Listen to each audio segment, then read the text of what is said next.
Hi students, welcome to American Lit 1865 to the present.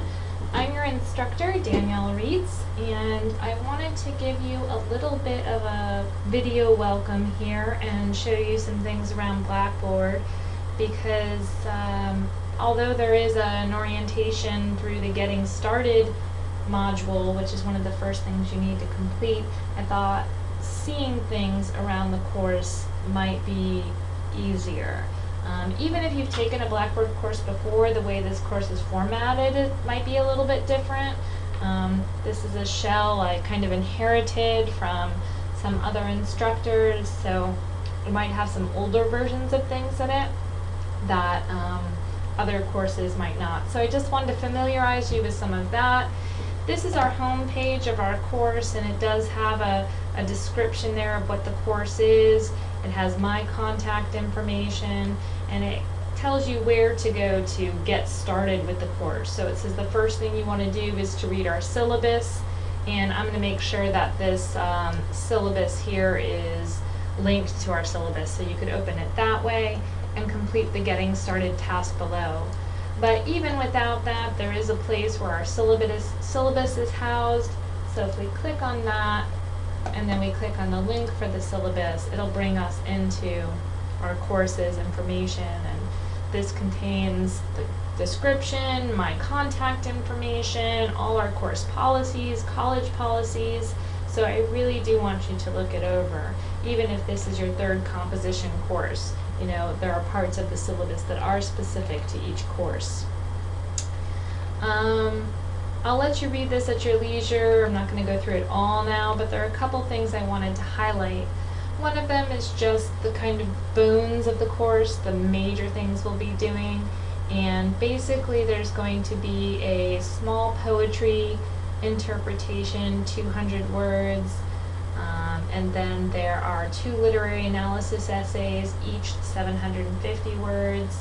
And then there's a major critical analysis research essay of 1,000 words. So that's a lot of the writing right there. You also are going to do a lot of writing each week through discussion posts, and there's usually about 1 discussion board post each week, and then couple that with peer responses each week. I think there's a minimum of 3. So each week you'll have probably 1 discussion board post, 3 peer responses within that discussion post. And then you'll also have about each week 1 quiz. I think there might be a couple weeks where there are 2 short quizzes rather than 1 quiz. But most weeks it's 1 discussion board post, 1 quiz.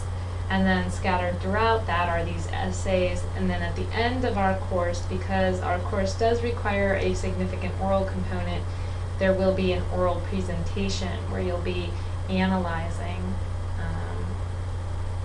a specific text through a presentation.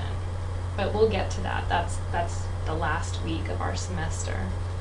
The other thing, or major thing I wanted to make sure that you understood about the syllabus is how the course calendar works, how you should read it. So in this left-hand column here, it lists whatever week we're on. And then in the right-hand column, these are all the tasks that you need to complete for that week for the next week. So I generally have it set up, you know, the week begins on Monday, and then these are the tasks you need to complete, and they all need to be done by the following Monday by 9 a.m. So in this case, it's a Tuesday because we're closed for Labor Day there on the 1st.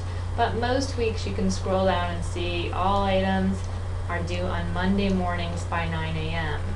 And you know, you can do this in whatever time you like. Some people, maybe they have Monday nights free and they want to do all their work on Monday nights, and they're finished by August 25th with these 4 tasks. Other people might space them throughout the week and do 1 on Monday, number 2 on Tuesday, 3 on Wednesday, 4 on Thursday, that kind of thing. That's fine too. Some people might do them all on Tuesday, you know, at 6 a.m. Really, that's the beauty of an online course, is that it's up to your timetables.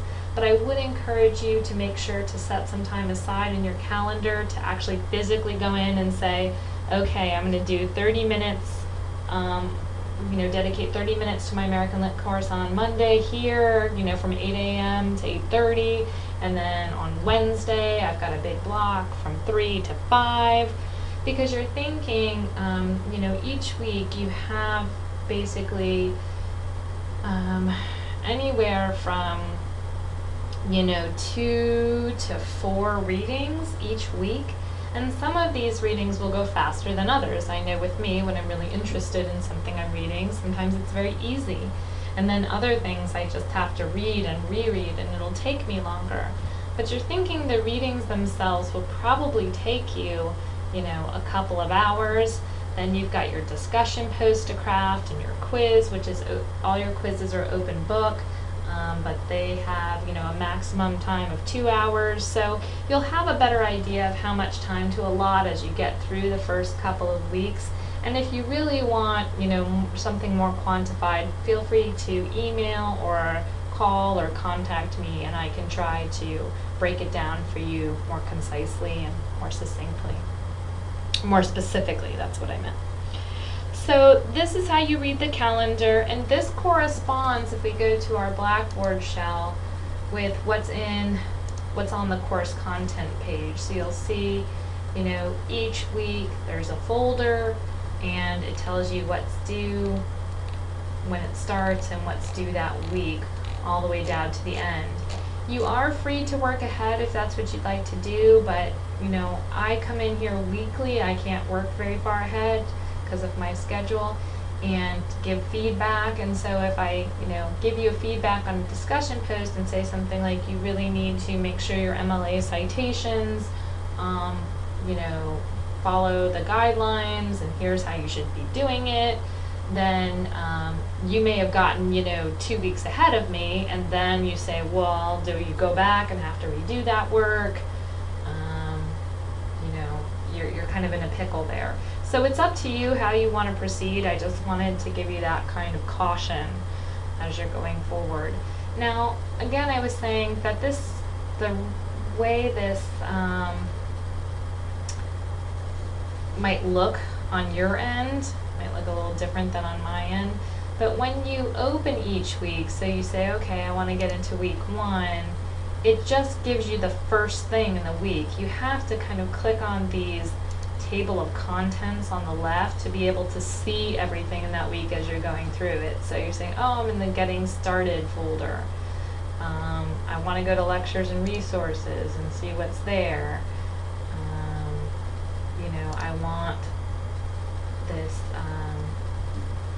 introduction PowerPoint or PDF, and to look through that. So, and then to be able to see that, you might need to minimize things again. So, the table of contents here can be a little unwieldy sometimes, but it also means that you don't always have to open multiple tabs and go back and forth that way. So there can be something beneficial about it.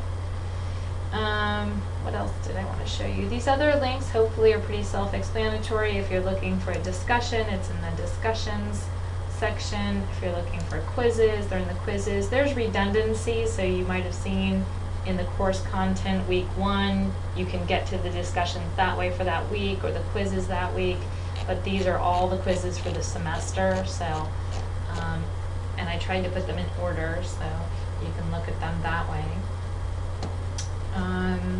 The assignments are our major assignments, our essays, and our oral presentation. That information is in there. So hopefully you'll feel free to contact me if you have any questions about how to use Blackboard, or how to find things, or course content questions as well, about the literature itself.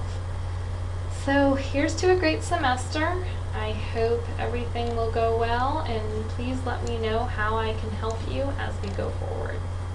Thank you.